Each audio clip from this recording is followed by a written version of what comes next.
friends. I'm going to teach you about Fibonacci series today. Welcome to Case Classes.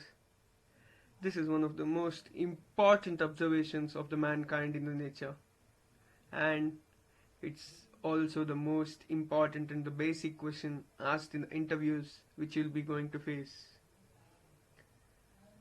We have three solutions: naive, recursive and iterative.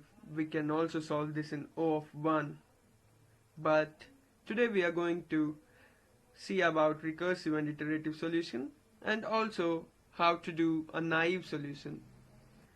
What is Fibonacci series? Fibonacci series start from 0, 1 or 1, 1.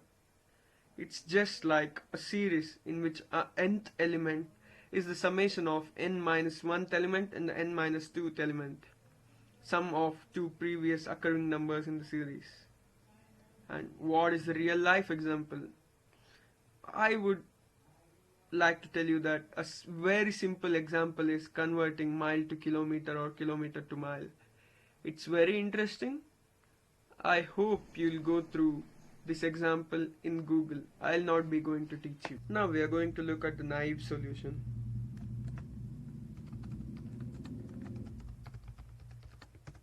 First, we should get clear about what will be the input and what should be the output. The input will be the n. N is nth Fibonacci number that should be displayed. If it is 11, then it should display 89. If it is 1, then it should display 1, etc. First, we'll import sys package in Python. Then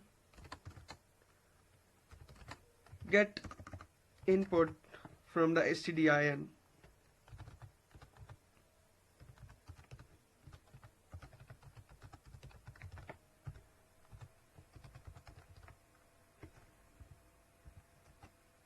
What we do next is we'll write a function which is naive Fibonacci, and we pass n as a formal argument. We'll declare a is equal to 1 and b is equal to 1 as the first and the second elements of Fibonacci series. If n equal to 1, we return a. If elif n equal to 2, we return b. Else elif n is greater than 2, what we'll do is we'll include a for loop from 3 to n plus 1. N plus 1 is because the loop iterates only till the n minus 1. It's not including n, so we write n plus 1. As we have first and the second element, we'll iterate from third to the nth element. So it's a very simple code. We can write it in a single line. A is equal to b, or what we can do is a comma b is equal to b comma a plus b. This is like writing if 1 and 1 are the first two numbers in series, then the third number would be 1 plus 1, which would be 2. But to calculate the next number, we need the second previous number of this. So we also carry a 1, which is b, into this. So what we'll do is return b, which is the last element which would be formed. Yeah, that's all. Our code is done. Now what we'll do is print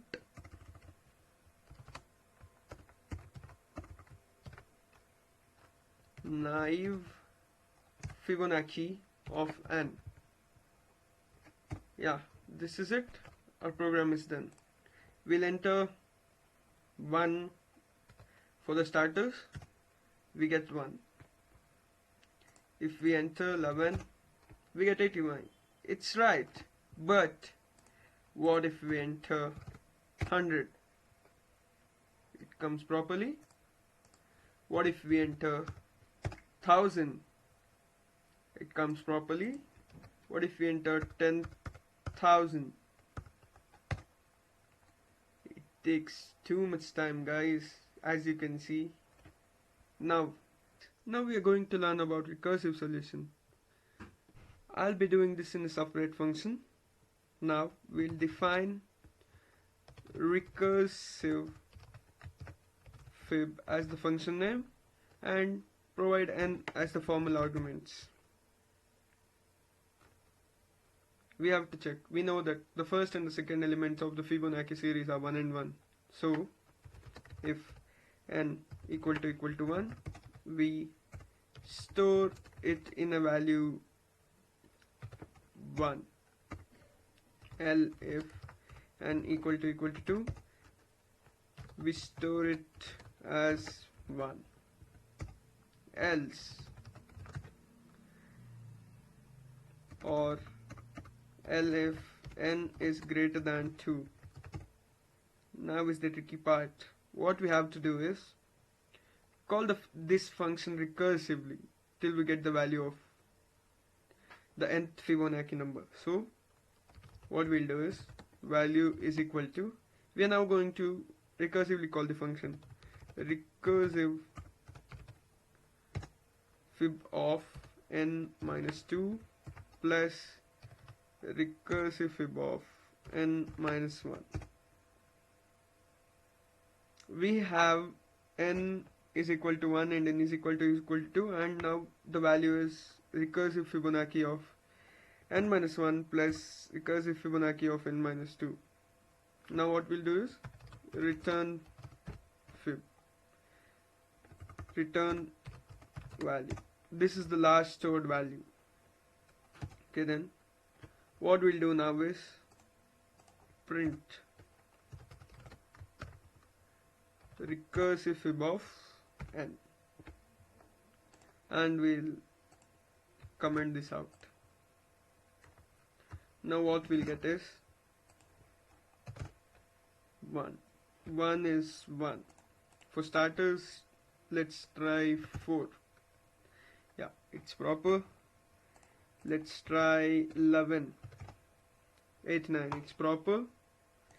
Let's try 30. It takes a little time for 30, but it gives the right solution.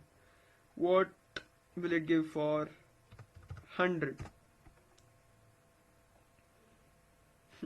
It's using my full computer's capacity, but it's not giving right answer, or the answer in the stipulated time will be lost here.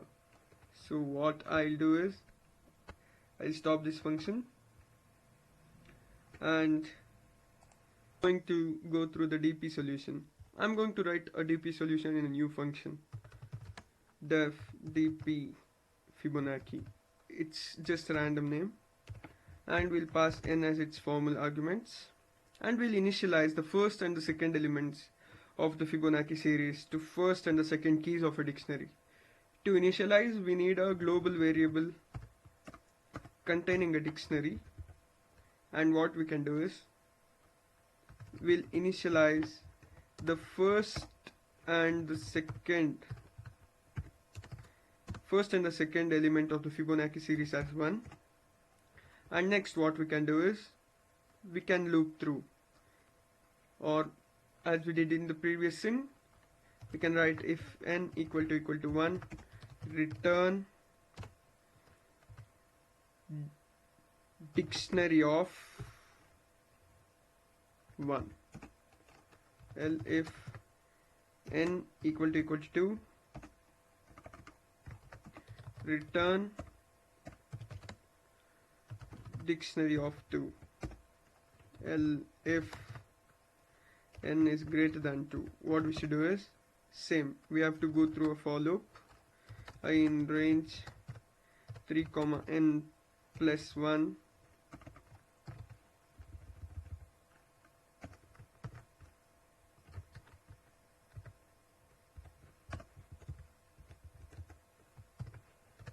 3 comma n plus 1, and then it's very simple here. Dictionary of I is equal to dictionary of I minus 2 plus dictionary of I minus 1. That's it, guys. Then what we do is return dictionary of n. It's the most efficient solution time wise, but not in the space wise, because it contains O of n, big O of n in the dictionary. So when we, that's all, we have to print dictionary of dpfib of n. That's all, and then we'll actually close this thing, comment this out, and then pass 1 for the starters, it gives 1, 2 it gives proper values, 11 it gives 89 proper values. Now it's the trick. We go to 20, it gives in milliseconds, 100 it gives in milliseconds, 1000 it gives in milliseconds, 10,000 it gives in milliseconds. What is million? It takes time because it takes O of n solutions, but it gives us the value. It's the most efficient solution. Now what we do is we'll print the recursive Fibonacci series also. What we'll get?